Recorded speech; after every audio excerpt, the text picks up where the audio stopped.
Friends, तो सुबह हो चुकी है। मैंने नहा लिया, दीदी नहा लिया है और दीदी और मैं कर रहे हैं अभी नाश्ता। मैं आपको दीदी को भी दिखाता हूँ, नाश्ता भी दिखाती हूँ अपना। मेरी दीदी और दीदी ने नाश्ता खत्म भी कर लिया है। दीदी खा रही थी राजमा चावल, मैं खा रहा हूँ राजमा और रोटी। मैं नाश्ता करता हूँ। तो गाइस, सुबह आर्यन जल्दी उठ गया था एक्सरसाइज करने के लिए। कल मुझे लग रहा था शायद आर्यन नहीं कर पाएगा डाइटिंग, लेकिन कल रात में आर्यन ने बोला था वो खाना नहीं खाएगा, अब से रात में खाना छोड़ रहा है। कल रात में उसने खाना नहीं खाया, उसने मांगा भी नहीं। और आज सुबह भी जल्दी उठ के उसने एक्सरसाइज की, वॉक करने भी गया, वॉक करने भी गया और अब नाश्ता कर रहा है, रोटी खा रहा है, पराठे नहीं खा रहा है। तो good Aryan, very good, keep it up. और मैंने राजमा राइस इसलिए लिए थे क्योंकि जैसे मेरे डेंटिस्ट ने मुझे रबड़ बैंड लगाने को बोला हुआ है ब्रेसेस, ताकि अलाइन हो सके मेरे और अच्छे से। तो मैं ज़्यादा कुछ हार्ड ऐसे च्यू नहीं कर रही हूँ, इसलिए मैंने राइस लिए थे और आर्यन रोटी ली है। तो अब मैं मिलता हूँ आपसे थोड़ी देर में। अब मेरे को लेट हो रहा है स्कूल के लिए। बाय आरुषि। बाय। अपनी बॉटल ले ली? हाँ। लंच ले लिया?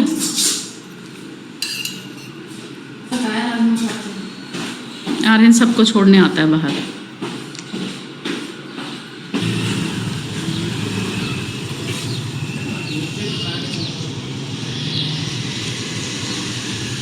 Bye.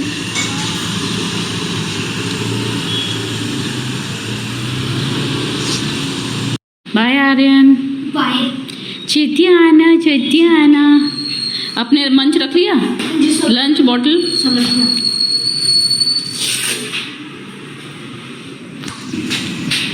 I love you.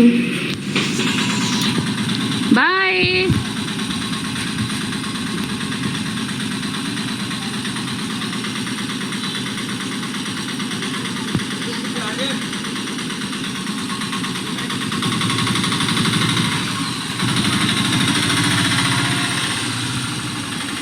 Good morning friends, कैसे आप सब? उम्मीद करती हूँ सब ठीक होंगे। हम भी बिल्कुल ठीक हैं। और हस्बैंड ऑफिस से आ गए थे और नाश्ता वाश्ता करा के वो अब सो गए हैं। और मैं आज जा रही हूँ करवा चौथ के लिए फेशियल कराने के लिए और अपनी ड्रेस पिक करने के लिए। तो ऑलरेडी मैं लेट हो चुकी हूँ काम वाम निपटाने में और सब चीज़ों में। और जो जिनसे अपॉइंटमेंट ली थी मैंने पार्लर के लिए, वो भी कॉल नहीं पिक कर रहे थे, तो मुझे पता नहीं था जाऊँ कभी मिले ना। तो अब उनसे बात हुई है, तो अब मैं निकल रही हूँ और कोशिश करूँगी कि बच्चों के आने से पहले मैं आ जाऊँ। तो निकलने लगी हूँ घर से और मिस्टर पवार सो रहे हैं, इसलिए मैं बाहर से ही ताला मार के जाऊँगी।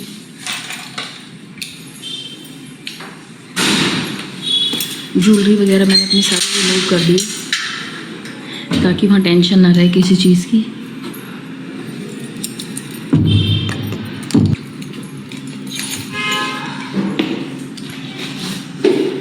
तो देखते हैं आज विशाखापट्टनम में फर्स्ट फेशियल कैसा होता है मेरा। फाइनली गाइज मैं आ गई हूँ सलून में और मेरा फेशियल स्टार्ट हो रहा है। तो अभी मैं उसके लिए चेंज करने वाली हूँ और देखती हूँ कैसी सर्विसेज देते हैं।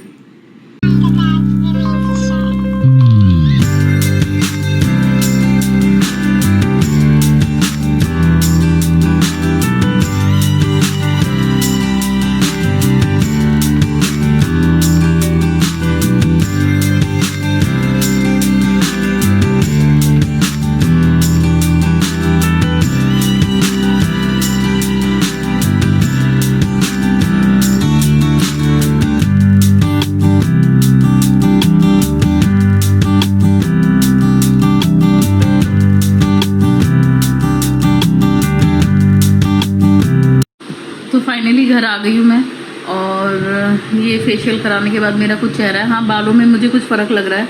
और जिसने मेरा हेयर स्पा किया उसने मुझे बोला कि आप मुझे 200 रुपीज़ एक्स्ट्रा पे कर दो तो मैं आपकी फ़ेस की मसाज कर देता हूँ। तो मैंने उसको 200 एक्स्ट्रा पे किया और मैंने अपनी फ़ेस की मसाज कराई। हाँ उसने हेयर स्पा अच्छा किया और पेडिक्योर अच्छा किया।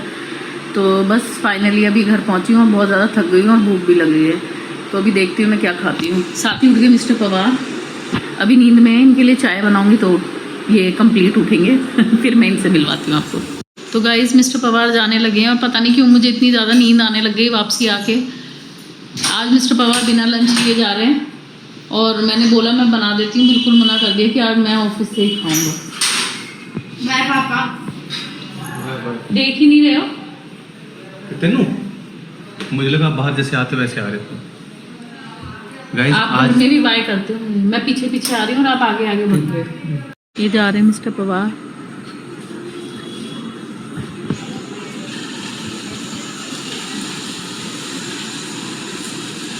बाय बाय पापा। आराम से जाना।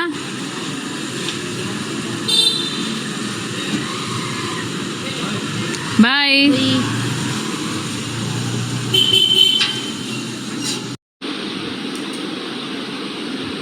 तो आर्यन कर रहा है पढ़ाई।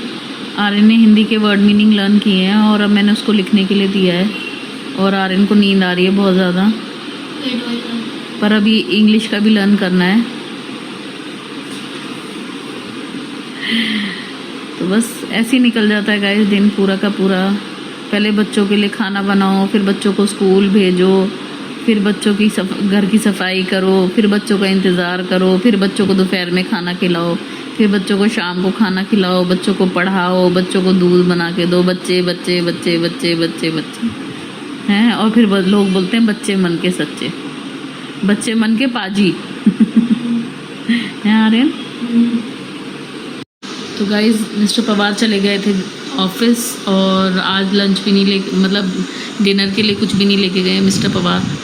मैंने बहुत बोला पर कह रहे नहीं आज नहीं लेके जा रहा है। एक्चुअली उन्हें पता लग गया था कि मैं थकी हुई हूँ और बच्चों ने शाम को 4:30 पौने 5 बजे खाना खाया था, तो दोनों ने मना कर दिया कि हम रात में कुछ भी नहीं खाएंगे। तो उन्हें ये लग रहा था कि मेरे लिए क्यों बनाए, जबकि सब कुछ तैयार था, सब्जी आटा भी गूंदा हुआ था, पर वो फिर भी नहीं कुछ लेके गए। पता नहीं खाएंगे या नहीं, आधी टेंशन मुझे इसी चीज़ की रहेगी।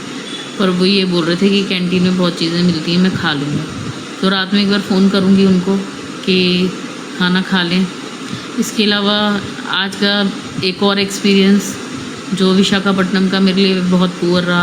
आज मैं फर्स्ट टाइम पार्लर गई थी और सर्विसेज उनकी बहुत बेकार थी। हाँ, एक जिसने मेरे बालों में हेयर कलर किया और हेयर स्पा किया वो अच्छा था और उसने मतलब एक्स्ट्रा मसाज, हेयर मसाज भी दी मुझे।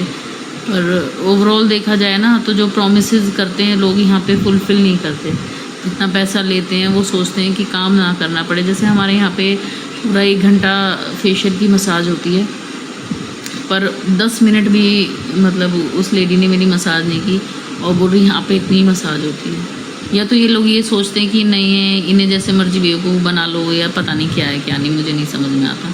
इसके अलावा कल मैंने कुछ कॉस्मेटिक्स की शॉपिंग की थी, तो मैंने सोचा था आज मैं दिखाऊंगी, पर आज तो मैं बहुत ज़्यादा थक गई। इसके अलावा मैंने जो ड्रेस ली थी उसकी ट्रायल के लिए भी गई थी, तो वो भी उन्होंने बहुत बेकार बनाया हुआ है। तो अभी दोबारा ऑल्टर के लिए मैंने दिया है अपना ड्रेस और वो कल मिलेगा। देखती हूँ उसका क्या होता है क्या नहीं। वैसे तो उन्होंने प्रॉमिस किया कि कल कोई कंप्लेंट नहीं आएगी, पर गॉड नोज़ कल क्या होगा। बस चूड़ियाँ नहीं ली हैं मैंने, अभी हाथ में मेहंदी भी नहीं लगी है और मेरी ड्रेस भी नहीं आई है। बहुत सारी चीज़ें पेंडिंग है। पता नहीं हर साल मिस्टर पवार ये कैसे करते थे। मिस्टर पवार हर साल ना अपने आप मेरे लिए कपड़े ख़रीद के लाते थे और सारी चीज़ें, ज्वेलरी और बिंदी और पायल और सब चीज़ें खुद से ख़रीद के लाते थे। और मतलब मुझे बस ट्रायल उसके लिए लेके जाते थे, मेजरमेंट के लिए। मुझे ड्रेस भी नहीं दिखाते थे और करवा चौथ की मॉर्निंग पे वो मुझे वो ड्रेस देते थे। पर इस बार जब वो सब काम मुझे करने पड़ रहे हैं तो मुझे नहीं पता कि मिस्टर पवार ये सब चीज़ें कैसे मैनेज करते थे। मेरे तो सर में इतना दर्द हो गया, तो मैं इनको यही बोल रही थी कि जैसे आप करते थे ना वैसे कर दिया करना, कि मुझे गिफ्ट कर देते थे अपनी पसंद की चीज़। मेरे बस की नहीं है इतना सब करना। तो वो हंस रहे थे। तो वो जैसे मुझे बहुत अच्छा लगता था उन्हें, और वो एक्साइटमेंट की पता नहीं क्या देने वाले हैं क्या देने वाले हैं। पर बोलते हैं ना कई चीज़ों पे लोगों की नज़र लग जाती है, शायद इस चीज़ पे भी नज़र लग गई। पता नहीं लगी भी है या नहीं, कि कई बार सिचुएशन ऐसी हो जाती है। पर सब मुझे यही बोलते थे, आए तू कितनी लक्की है, आए तू कितनी लक्की है। तो सच में मैं लक्की हूँ, पर इस बार ऐसा नहीं हो पाया। पर ये भी बोलते हैं कि परिस्थितियाँ हमेशा एक जैसी नहीं रहती। अब उनके पास टाइम ही नहीं है, तो वो भी बेचारे क्या करें। महसूस तो वो भी कर रहे हैं, पर देखते हैं। कल वो मुझे आज बोल के गए हैं कि आज वो पता करेंगे कहीं से कि कहाँ मेहंदी लगती है, और फिर वो कल मुझे लेके जाएंगे दोपहर में मेहंदी लगवाने के लिए। तो मैं कल दोपहर में मेहंदी लगवाऊंगी, तो कितना ब्लॉग बना पाऊंगी कितना नहीं मुझे नहीं पता, थोड़ा बहुत जो भी शूट होगा वो होगा। तो बस आज के लिए इतना ही, बहुत सारी बातें कर ली आप लोगों से, और बस आज करने लगी हूँ अपने ब्लॉग का एंड। मेरा ब्लॉग पसंद आया हो तो उसे शेयर, लाइक और कमेंट कीजिए, साथ ही सब्सक्राइब कीजिए मेरा चैनल। देखते रहिए ज़िंदगी अनलिमिटेड बाय अंकिता। मिलती हूँ कल, बाय, गुड नाइट।